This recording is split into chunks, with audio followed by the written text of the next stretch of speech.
This is the Mind Body Detox podcast, where we discuss all things integrative health and wellness, interviewing folks from all over the world, sharing insights and wisdom on how to live a healthier life in mind, body, and spirit. So this topic is so important, quitting sugar and artificial sweeteners, because it's honestly one of those things that people don't even have an awareness that it can be harmful in the first place. I'm really excited to talk to Tanya and April about this topic today, because honestly, this was the biggest leap and shift or change in my own health journey, quitting sugar, that completely radically transformed my life, my physical health, my weight, my mental health. And I'm really excited to talk about it because it's one of those things that over and over again, I continue to see in our population of people, that in our community and in the world of just people in general, how sugar is affecting them every day and they're not even aware of it. So those of you out there who are aware of it, like, oh my gosh, I'm eating so much sugar, I don't even know how to stop. I tried.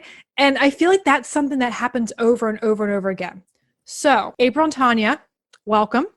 Let's talk about sugar. Let's talk about all things sugar. But let's first start with, why is it so hard to quit sugar? I know for a fact that I was consuming so much of it in my diet, unknowingly doing it, because it's hidden in my processed foods. And once I learned about that, then I was able to identify those. And when I started to eliminate that, I noticed a huge shift in my health. And sugar, like I said, has a lot of hidden names, but it actually does affect like part of the brain as well. It gives it like this dopamine effect where a lot of people really like it. It's really satisfying and gratifying. And I think that's one of the reasons why a lot of people have a very hard time eliminating it from their diet, is because of that factor. I don't know, Tanya, if you wanted to share your experience as well. Yeah, I definitely agree. It's so darn hard to quit sugar because sugar is so good at hiding. That's the thing. There's sugar in almost virtually everything we eat, unless you're being super mindful about only eating certain foods. Like April said, it's those withdrawal symptoms. So it's like sugar equals alcohol, and alcohol, like sugar is the same as nicotine. Sugar is the same as drugs. Either way, when we consume sugar and when we consume alcohol, when we smoke a cigarette, or not saying I smoke a cigarette, but when smoke a cigarette, and then when you do cocaine or do drugs, they make you feel high in one way or another. So it's those withdrawal symptoms that make it so hard to quit. I wanted to say a little known fact is that when you eat sugar, it shuts down the release of the stress hormone cortisol. So keep that in mind. So when you're stressed out and you eat, say, a candy bar, let's say a Snickers, because Snickers, that's the one, I right? might secretly like Snickers. They say it's time for Snickers. I might secretly like Snickers. But so if you're stressed out and you go for that extra large Snickers bar, that sugar really soothes your feeling of stress, and it makes you come back for more. So there's like, does it lower your threshold then for handling stress? Like the normal stress? It does not lower your threshold. It just kind of shuts down the release of cortisol, because you're getting all of those wonderful happy neurotransmitters like, this feels so good. And, it's shutting down all of that stress hormone. And you're just kind of like, yeah, it feels really good. But also we come back for more because we like that feeling. It's addicting. April and you, Tanya, were both saying that it's hidden. So when I started getting sugar out of my diet, the weirdest things that I found that it was in was like bread and salad dressing. You're trying to be healthy, putting salad dressing on your salad, and there's high fructose corn syrup and sugar. And I was so appalled. And again, I became kind of like the nut that I knew when I got rid of sugar, it affected me so much when I did eat it, that my family was like, oh, does it have sugar? And they kind of teased me about it. I'm like, yes, it does. And it really, really made them become more aware of it. But you're actually right that it is like a drug. So when I was quitting sugar, interestingly enough, I was playing Candy Crush or that dopamine, right? Like, because you get a little bit of dopamine when you're like, oh, I got that level, Candy Crush, right? And that's super addictive, that game. But it was so funny that I'm like watching all this candy going, oh, I really could eat candy right now. But the dopamine from getting that level done was like perfect for that time. But since we're talking about it being like a drug, are there any specific types of drugs that it's similar to? If you were compare it to the effect on the body?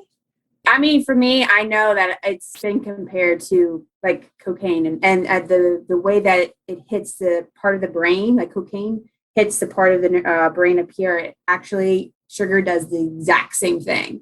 So it's very comparable to someone who does that specific drug.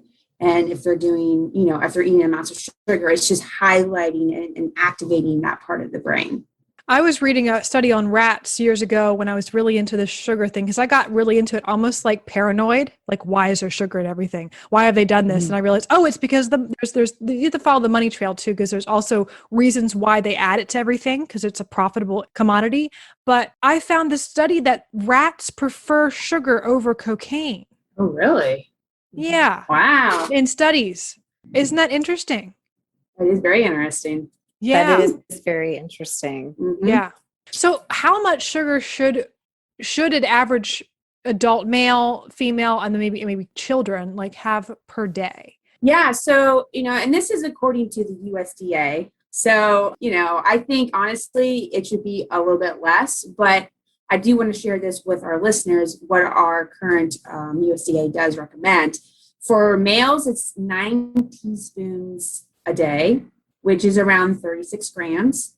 And for women, we're talking 6 teaspoons, which is about 24 grams. And for kids between the ages of 2 and 18, it's pretty much the same as it is for females, which is around the 6 teaspoon to 25 grams per day. Right. So And if you were going to take really that 6 eat teaspoons, more than that. We actually do eat more than that. No, because I was thinking like a can of Coke. Yeah. A can of Coke has like 40 or more grams of sugar in it. Easily, yes. Easy. Yeah. Yeah. I mean, you think about like, I honestly cannot, now I know my threshold for sugar, 6 to 10 grams of sugar in an item when I actually splurge. If it's over 10 grams of sugar, I get sugar high. I get totally like, that's why they give the kids, oh, those kids are acting crazy. They're just, super ADD kids. Like, well, how much sugar are they really having? How about Mountain Dew and Coke and all the different things you give them? But yeah, I'd be curious how much, if you're going to explain, like, because I know I can think about taking 6 teaspoons of sugar and putting it into a cereal bowl and like trying, if I would eat that sounds disgusting anyway. But like how many teaspoons of sugar is in like a can of Coke or a Snickers bar or things like that? I think that would be really, really curious to see that. How many teaspoons per gram? How many grams of sugar? It's 4 grams equals 1 teaspoon. Right. And I will say that through the USDA as well, the average American consumes 152 pounds of sugar a year, which is 3 pounds in a week. That is how much we're actually consuming. That's crazy. That's a lot of sugar. And half the time they don't even realize they're eating it because it's in other foods, because sugar makes everything taste good. Mm-hmm. I mean, it's crazy. When I pulled these statistics, I was like mind blown. I was like, what? That's crazy. So what's the side effects of all this sugar? Because I mean, obviously I think gaining fat, because I know that because I lost so much weight from just stop eating sugar without any exercise. But what are the other side effects of all this? So this is where the ears need to be open. Let's open our ears because this is crazy. All right. So pre-diabetes and diabetes, hands down. I mean, the rate of pre-diabetic and diabetic people in the US is just astronomical.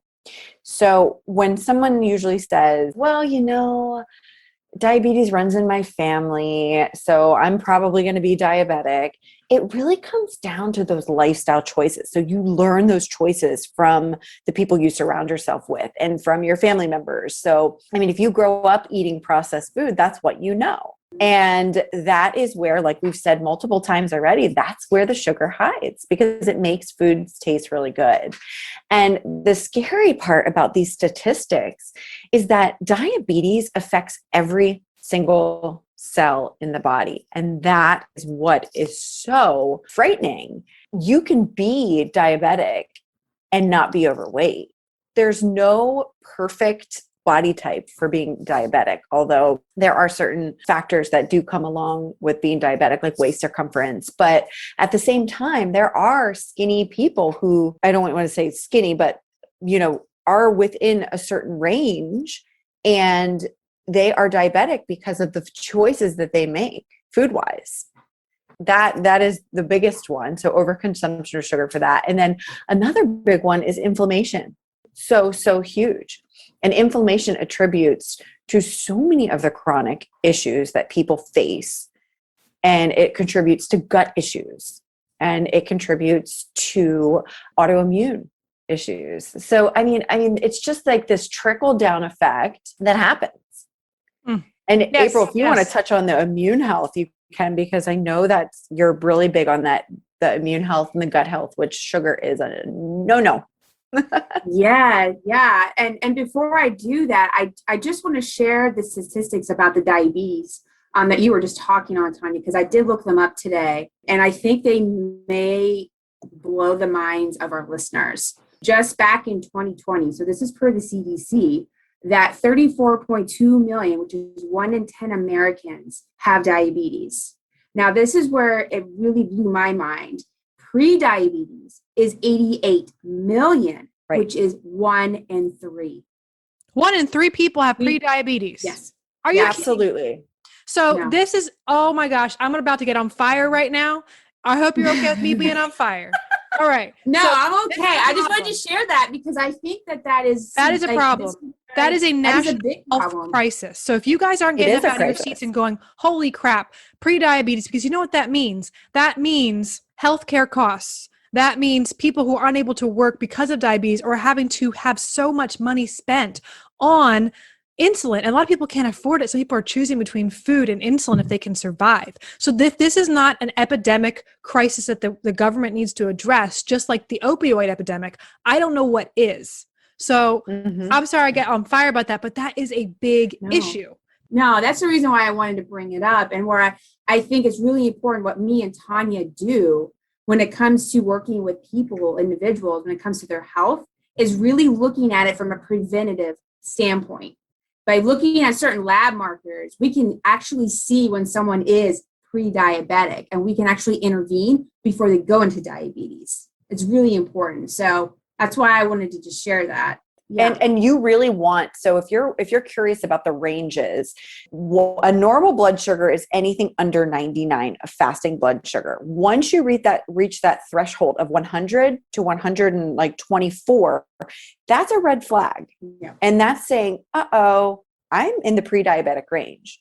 But once you're over 125 as a fasting blood sugar, you are diagnosed most likely as a diabetic. We would take into consideration your HbA1c too.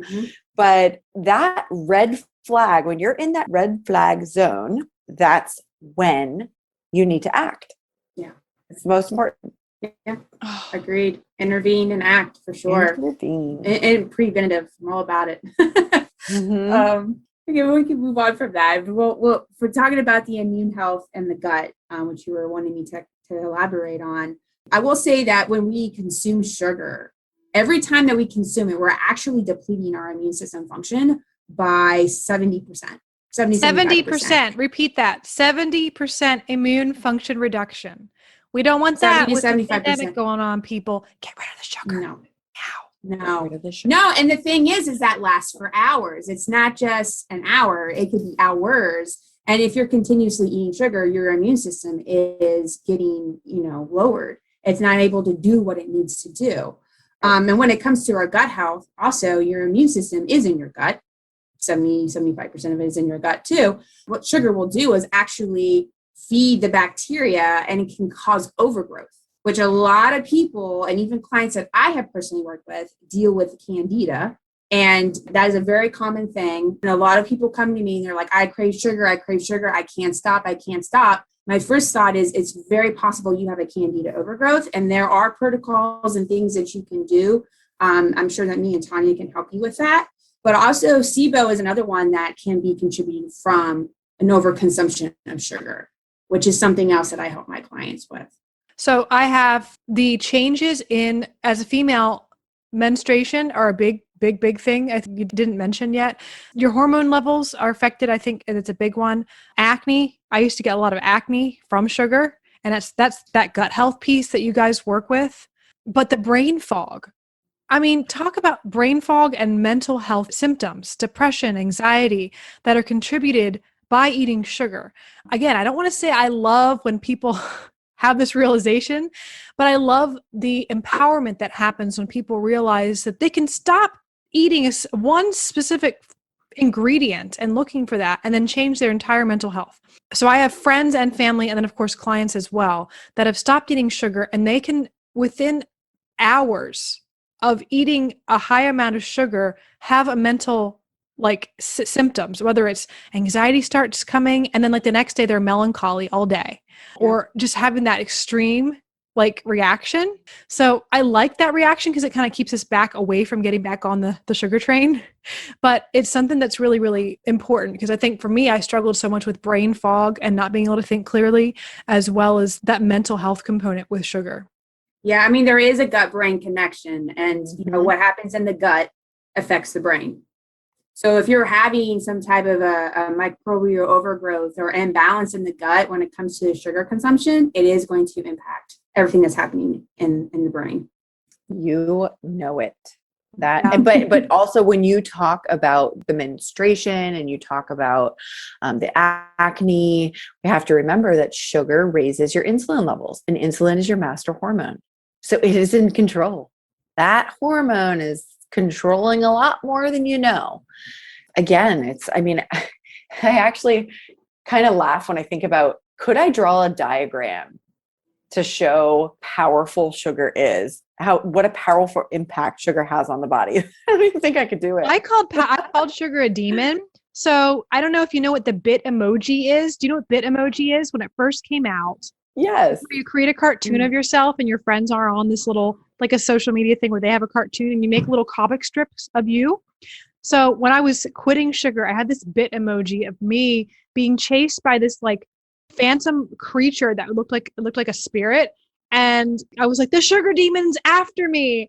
As I called it a demon, I was like, the sugar is I would relate it to that when I was trying to get off of it, because it was so detrimental to my health in a lot of ways. And then it just continues to make you crave it.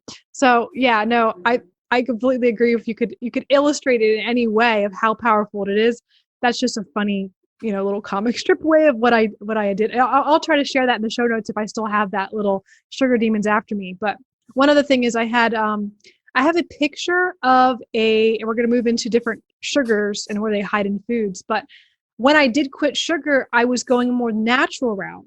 So at first I was like, oh, how about I get these fruit roll-ups that are all made with fruit sugar? It doesn't have any other sugar in it. It's just fructose. That's not sugar, right? So I have a picture of a whole box of Mott's brand fruit roll-ups, all natural. And I binge ate that whole box of fruit roll-ups after I came home from the grocery store. And I was so disgusted. I was like, this is horrible. And I wrote in black Sharpie marker, I can't believe I hate this whole box on the box. And I took a picture of it for my own reference, because it just was, it's just crazy. So sugar hides in a lot of different foods, and even the ones that are labeled to us as natural. So April, tell us more about the hidden names of sugar, some common products that they're in, and tell us more about where it's lurking, where the sugar demon lurks. And a lot of things. Sugar has a lot of different names. I'm not going to be able to cover them all here.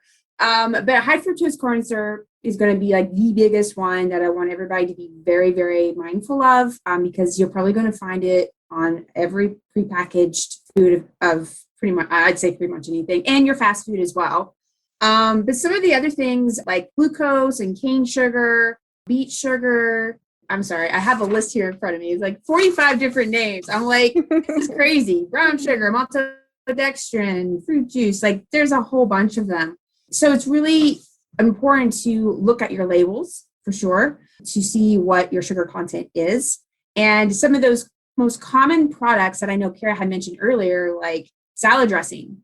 I know it's hard to believe, but it's in there. Ketchup, barbecue sauce, spaghetti sauce, yogurt, That's crazy.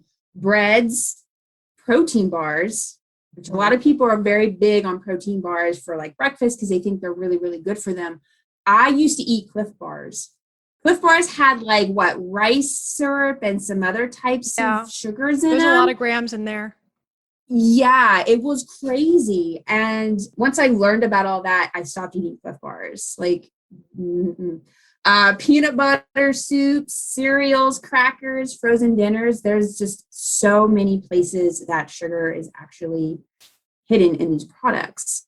And again, like I said, really important to read your labels. And like I said earlier, 4 grams of sugar is 1 teaspoon. So it's really important to, when I was mentioning earlier about how much you should be consuming per the USDA, that's a really good way you can track it if you want to do that, to like even just start off reducing your sugar consumption, but just reading your labels, looking at what the ingredients are, and then the sugar content.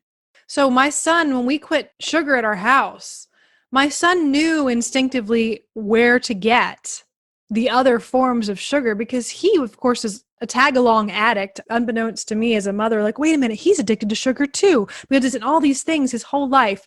Even when I was nursing him, I was eating high sugar content foods. So, of course, you said ketchup. We would sit there and go, why is he putting so much ketchup? Because his body knew, like, there's sugar in this. I'm craving it. I don't know, it's not in the house anymore, but he would just load on the ketchup. And that was one of the worst because it had high fructose corn syrup, not just regular sugar in it. So we had a little bit of a journey trying to find a different ketchup brand, but yeah, ketchup was one way that he still tried to get his sugar fix. And I know you're going to go into the natural sugar, but also finding the honey in the cabinet. He would just go take spoonfuls of honey because he was like, I need something. He's like, his eyes are all big. He's like, I need something. So I know you're going to talk about sugar, artificial sweeteners next, and I will start with this since we're talking about my son. We don't do sugar in our house anymore, but he was over the weekend with my mom on vacation, and he came home and he's like, I'm feeling so weird, and I'm feeling buzzy, and my brain feels weird. And I'm like, well, what did you eat? He goes, I had a Diet Coke, a Coke Zero. I'm sorry, Coke Zero. And he knows, and I explained this to him about the artificial sweeteners in Coke Zero. And I'm like, it's a neurotoxin. It actually just bursts your brain cells. They're getting excited and they're blowing up. He goes, it feels like it. Yeah.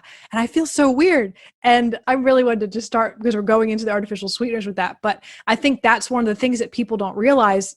They're switching. Well, I'll get rid of sugar, but I'll get artificial sweeteners next. That's my second choice. Okay. So tell us about those. Yeah, they're scary. They're like the demons too. I think we need to put the Bitmoji on those too.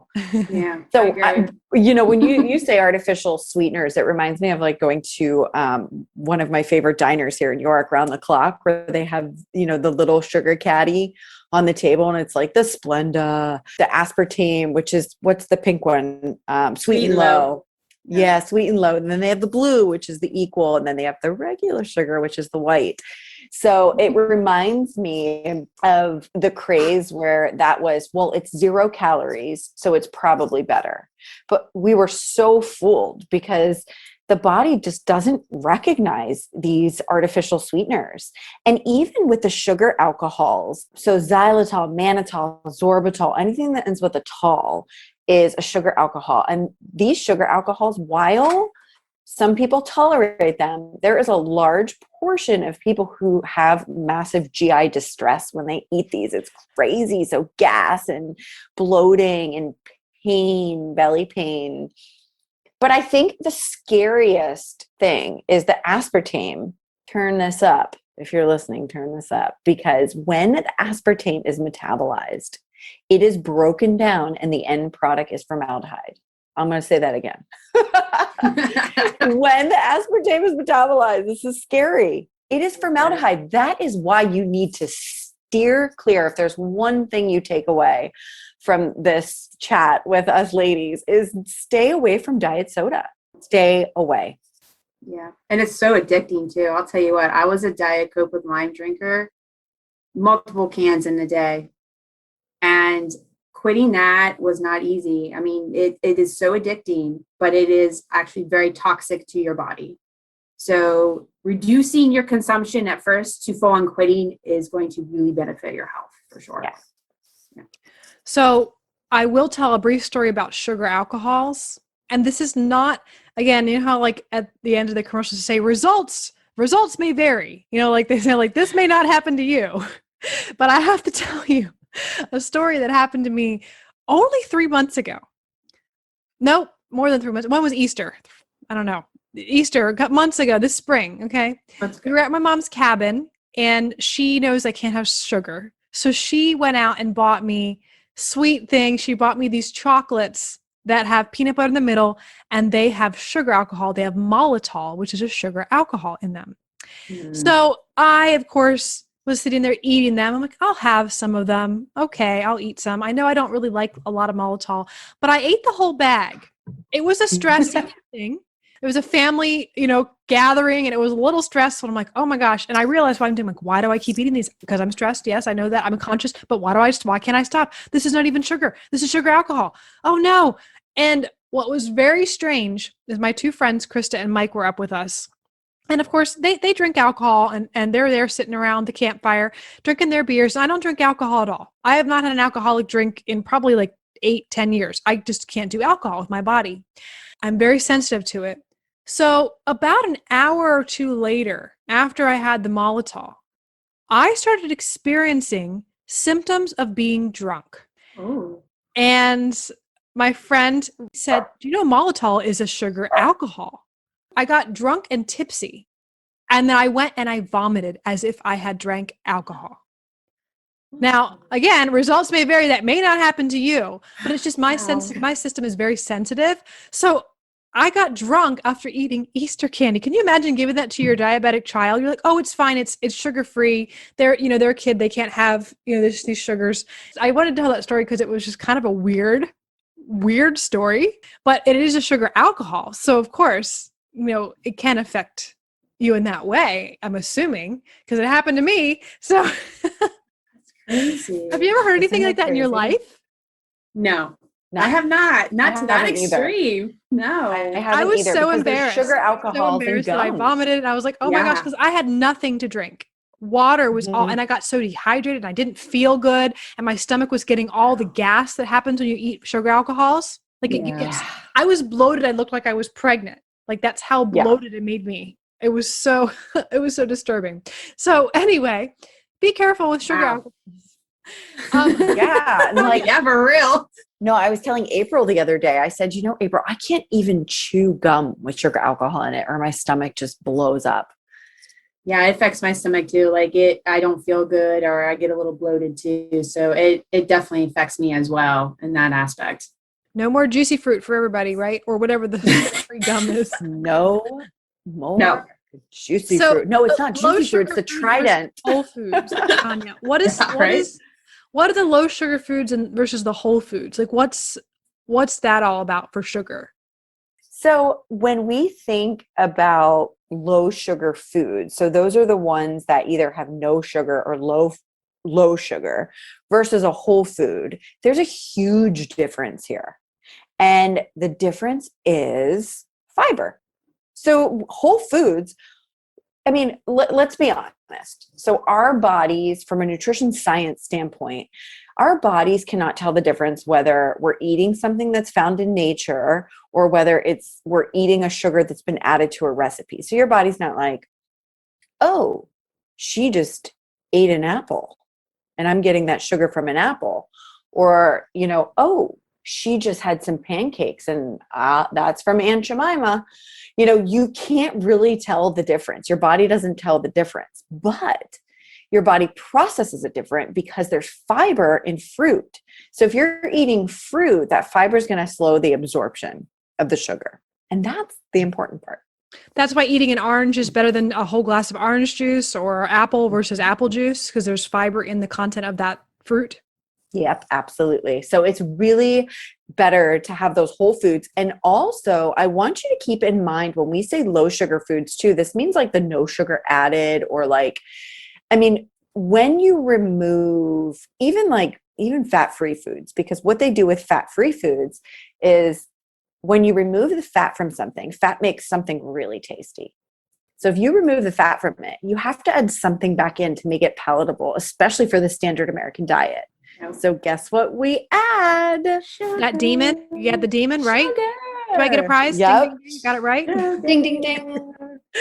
That's it. Lots of sugar, preservatives, and additives, and all that good stuff. Yeah. I mean, the palate of the, American people is so trained to be loaded on sugar. Yes, we are. We are being sold legal drugs every day. Yeah, Legal drugs. for real, for real. Yeah. It is true. It's funny. I had an Instagram post from years ago of standing in line at the local chocolatier. It's Fitzky's Chocolate here on South Queen Street. They've been open forever. They're a family-owned business. Everyone loves Fitzky's Chocolate. And I was in there, I was standing in line taking a picture of everyone standing in line waiting. And you can watch people. They're getting so excited. I almost can feel their mouths watering and they're looking at all the chocolate. It's just like at Willy Wonka's chocolate factory, but they're all adults looking through the glass. Like, what are they going to get? And I was just thinking, oh, wow, I wonder if these people realize that they're addicted to this substance, even though it's okay in moderation, right? I was like, And so I posted a picture of it and hashtag Easter drugs. And I had people geeking out about it. I was like, it's true. It's Easter drugs. What do you get in your Easter basket? It's drugs, sugar, Easter drugs, sugar. So yeah, that reminds me of that. So if we're going to go and switch to natural sugar choices, April, tell us about those options. Sure. And before I do that, I will say that like just because these are a natural substitute versus, against sugars doesn't mean that we should be over consuming them. Moderation is always rule of thumb. Don't eat a whole box of fruit roll-ups and, they were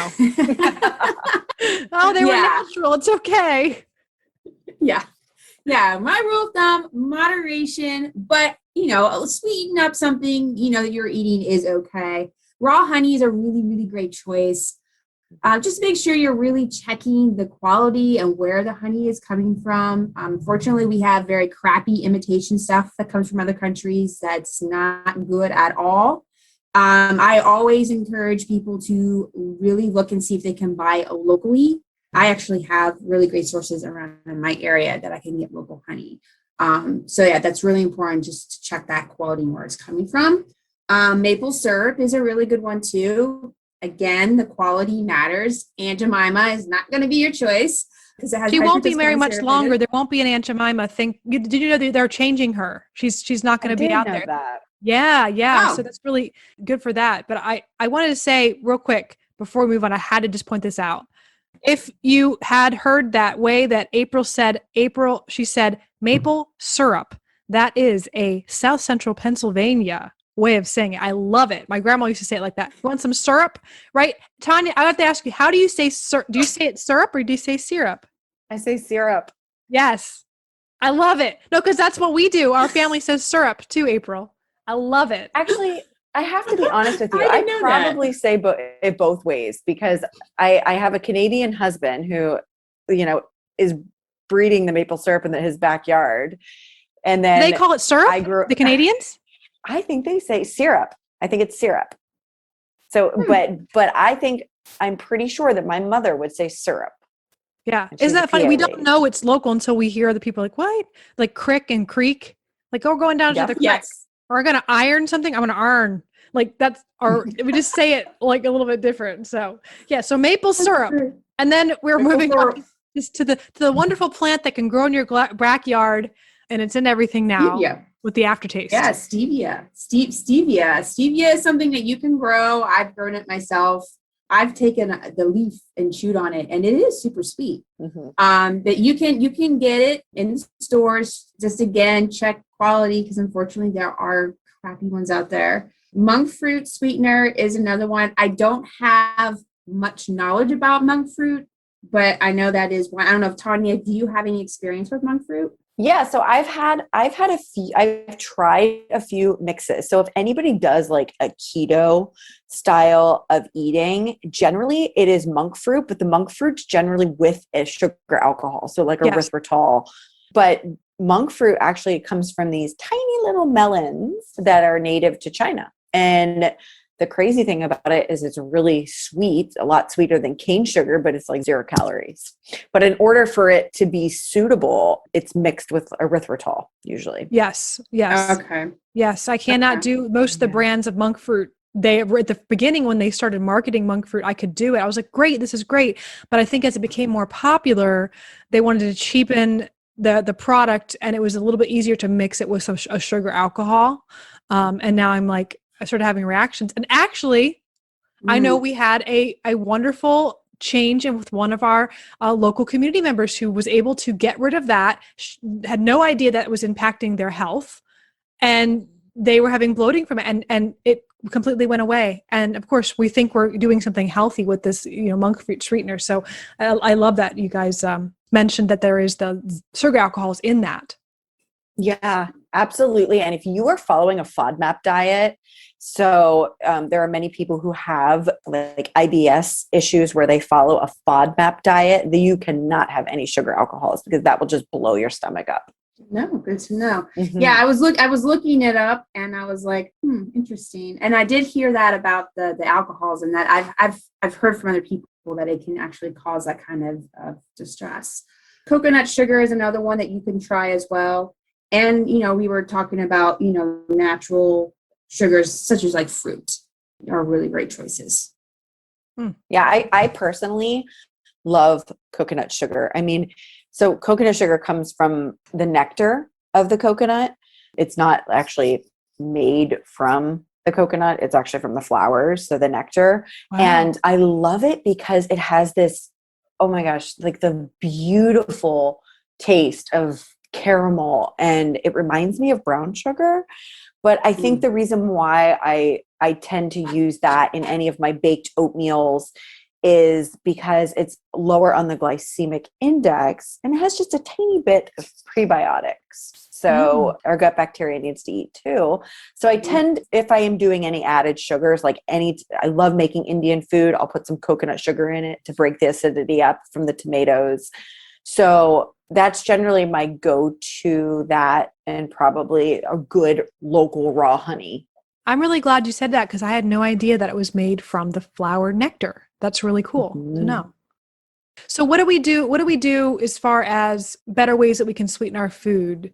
And what happens when we get rid of some sugar? Go ahead, April, if you want to exercise those demons, ladies. How do we do it? Exercise those demons. Yep. I'll be honest. I'm not really a big fan of sweetening up my food. I don't really do a lot of it. I'll be very, very honest. And I find that when I was going through eliminating sugars out of my own diet, the less that I was consuming and the less that I was adding it to my food, the less I actually craved it. And that actually, was impacting my taste buds. So like if I have something that has a high amount of sugar, like I can't handle it. Mm-hmm. If I would go and drink a Coke right now, I'd probably take one sip and be like, I can't drink that because that is just way too sweet for me.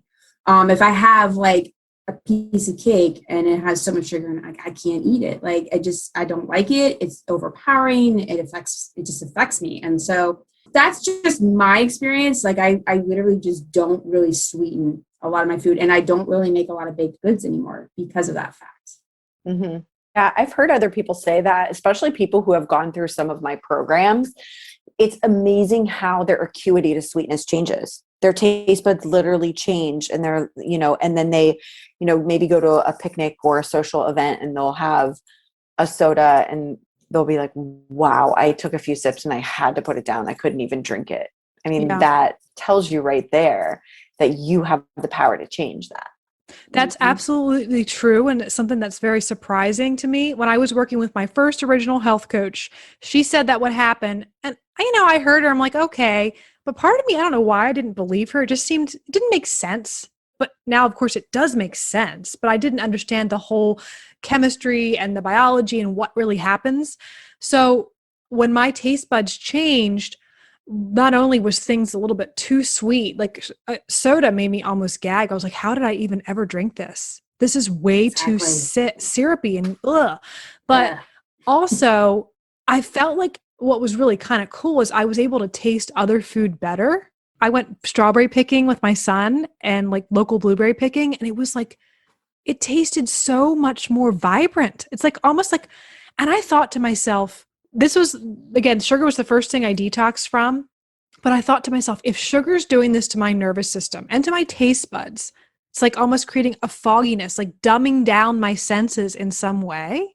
What are the other toxins and things in my diet doing to my body and my ability to, I don't know, perceive in full spectrum, like being able to perceive the world in a much more sensual way? And those tastes, it was like so flavorful. I thought, oh my gosh, I've been like numbed out of heaven that's right here in front of me on this planet because of this demon. That's why I call it a demon. So It yeah, is. yeah. So what happens when you quit sugar, guys? Because like everyone's like, okay, I get it. You guys, we're gonna exercise our own demons. Everyone out there is gonna get their exorcist. Call Tanya and April if you need some help. But what are we gonna what's gonna happen to us when we quit sugar? Well, I mean, the first thing you will experience is a withdrawal, which we had mentioned earlier.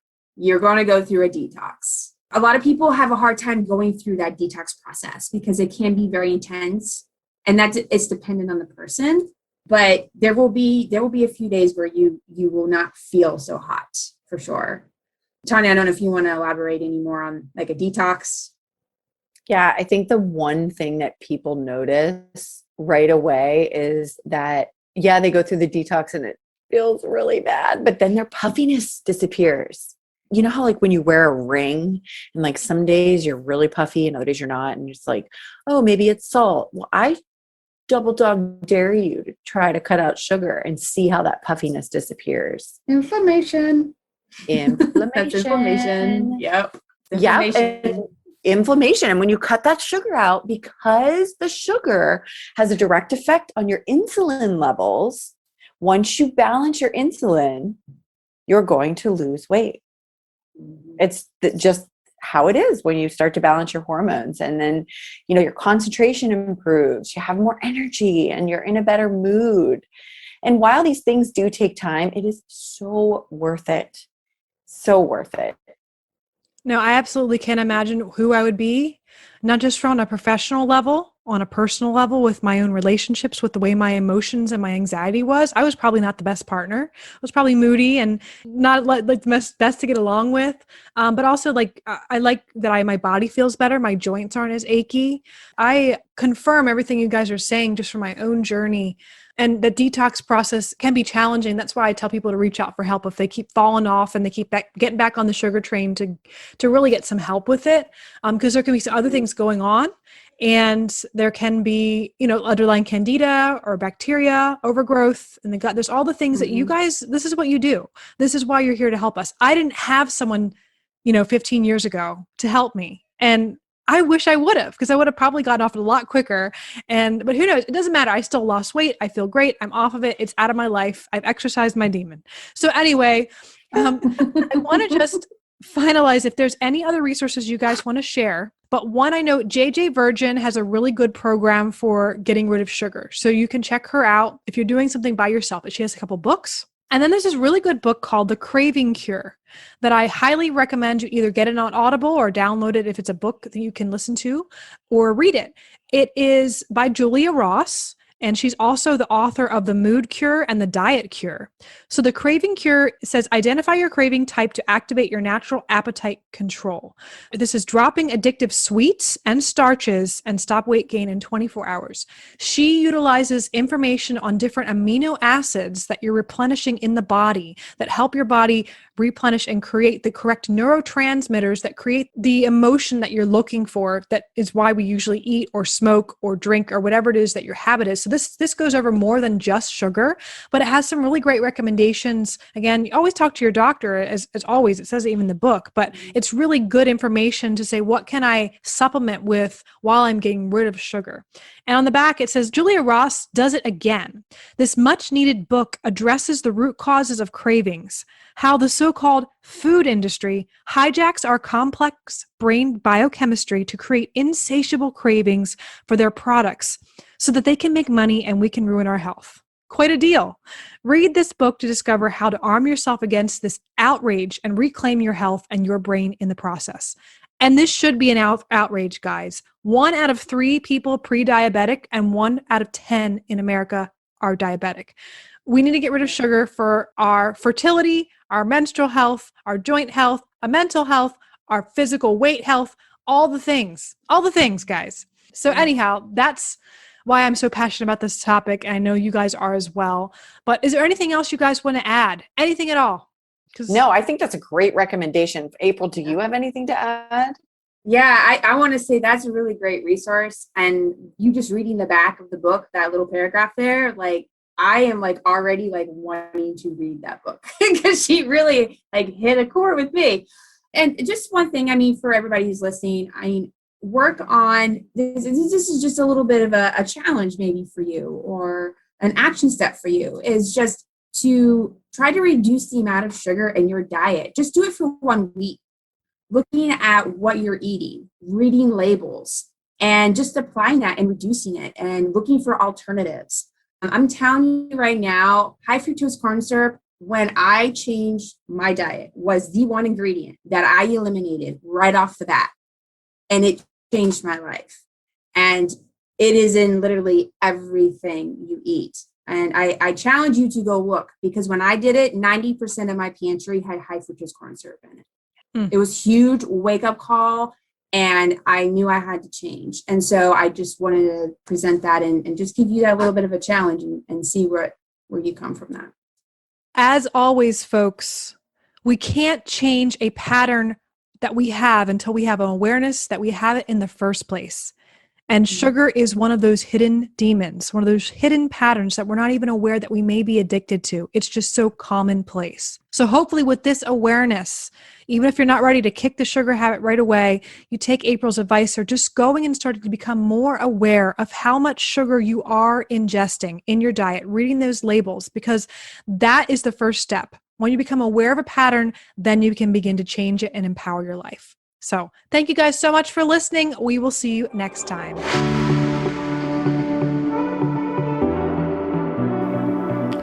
Thank you for listening to the Mind Body Detox podcast. We wish you wellness and health in your mind, body, and spirit. And be well until next time, my friends.